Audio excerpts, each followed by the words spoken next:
One of his favorite topics, Ringo Starr. We talked to Steve Lukather about one of his best buddies. I'm John Beaudin from Rock History Music. Of course, it's just been announced that in 2020, Steve Lukather will again be part of Ringo's All-Star band, and he performs on his latest album. Here's Steve Lukather. I love working with him, man. He's just the best thing ever. Touched my heart, man. I'm going on 8 years. I'm going to be back next year. No, that gig is like vacation, first class, when do we leave kind of a gig, Yeah. And because I just get to be the guitar player. I don't have any that other pressure. He treats us like kings, and he lives near me, and we hang, and he always invites me up to play whenever I'm there. He goes, "Hey, you want to play on something?" Yeah, let's do it. He doesn't get his due. I'll always say the same thing, when it comes to Ringo. I can't explain people ever complaining about Ringo Starr in the Beatles. I will go to the death and beat them to death for saying such stupidity. How many drummers can you just play the drum track and know what song it is? Yeah. Okay? Yeah. There's a lot of cats that shred. A lot of cats that are mind-blowing. But there's only a very small handful of cats that you can just play the drum track. And Ringo, no click. No, they play it live. That was it. The quirky drum fills and the way he played, only he did. He brought drums to the forefront. Yeah, sure, there's better technicians. There was Buddy Rich, Gene Krupa before him, and there was sure. He's the first guy to tell you, look, that's not what I do. That's not what I do. But he's so creative. Yeah. So creative. I rest my case. That's the song. He played for the song, and he created timeless stuff. Like Take It to Ride. Who would have thought to play quarter note triplets against that? These little, even when he plays the little bongo parts that he did on the old Beatles records. I was sitting next to him in rehearsal, and somebody brought like a 1962 pair of bongos that were exact same ones that he played on the early Beatles records.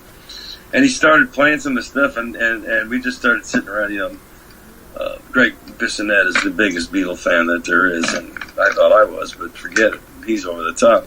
And he started singing some old Beatles songs, and all of a sudden Ringo started playing the exact part, and it sounded like the record.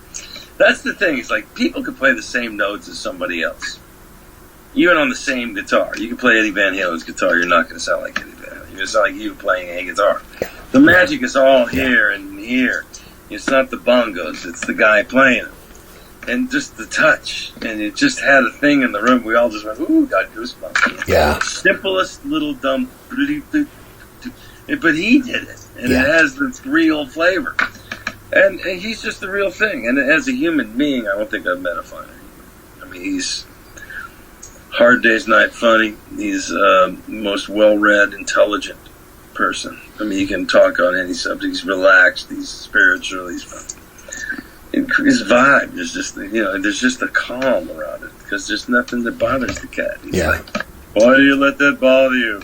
And I'm getting all pissed off about shit, And it's like, he's right. It's like if I let the shit eat me alive, and often some of the negative shit does because I'm a very sensitive person, believe it or not.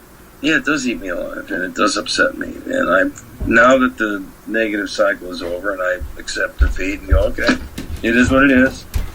You pay the dough, you do this, you go, okay, here's whatever you wanted because I can't fight you no more. Yeah. And then you have to sit back and go, okay, what's next? I've been in this juncture before. We all have. Everybody in this band has gotten to a point where, like, okay, I gotta not do this for a minute. I'm the only guy that's been there and never missed anything. Mm-hmm. And I've put it to bed before in the past because and when I say this is my feeling. I'm not saying I'm not Mr. Toto. I'm far cry from that as well. I've just moved up front, not because I wanted to be, because there was nobody else to do it.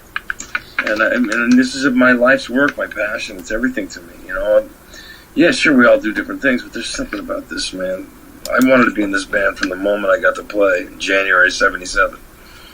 Ever since I met Jeff and Dave and Steve. 6 Steve Lukather clips in a row for the last 6 weeks. Thanks a lot for the folks who follow our videos. And a lot of the times I'm asked, why don't you just put them in one clip?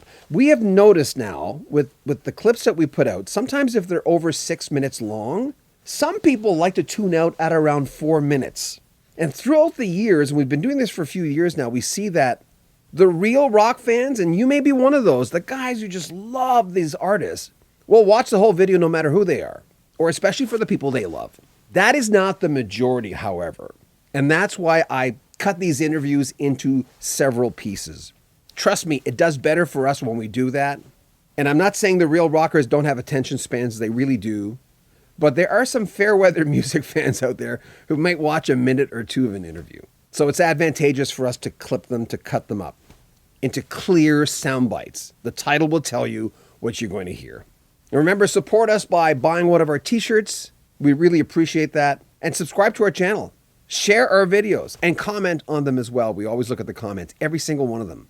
I'm John Beaudin from Rock History Music.